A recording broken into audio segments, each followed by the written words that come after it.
Gusto raw bumalik ni Ivana Alawi sa bahay ni Kuya.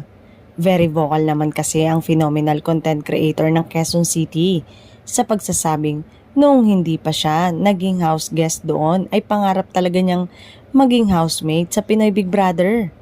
Sa katunayan ay ilang beses na niyang naikikwento sa mga interview, sa kanyang vlog at maski kay Big Brother na nag-audition siya noon sa Kapamilya reality show. Pumila nga raw sila ng halos isang araw pero yun nga lang ay hindi siya napiling maging housemate.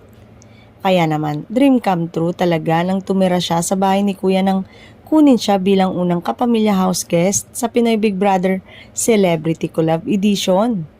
Maliban nga sa pangarap niya na makapasok sa PBB, nabaitan din daw siya sa mga nakasama niyang kapamilya at kapuso housemates.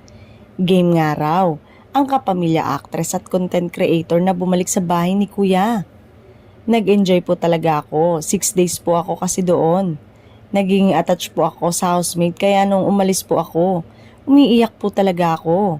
Say niya sa panayam sa kanya ni Jessica Soho sa kapuso mo, Jessica Soho. Isa nga sa pinag-uusapan sa pagstay ni Ivana sa bahay ni Kuya ay ang naging friendship nila ni Dustin Yu. Like kasi ng kapuso actor si Ivana at isa nga siya sa umiyak nang malaman niyang house guest lang pala ang dalaga. Maski nga ang kanyang ina ay humirit sa kanila ni Dustin sa isang cooking content ni Ivana. Sa interview naman sa ina ni Dustin sa unang hirit ay sinabi nitong approve sa kanya si Ivana para sa kanyang anak.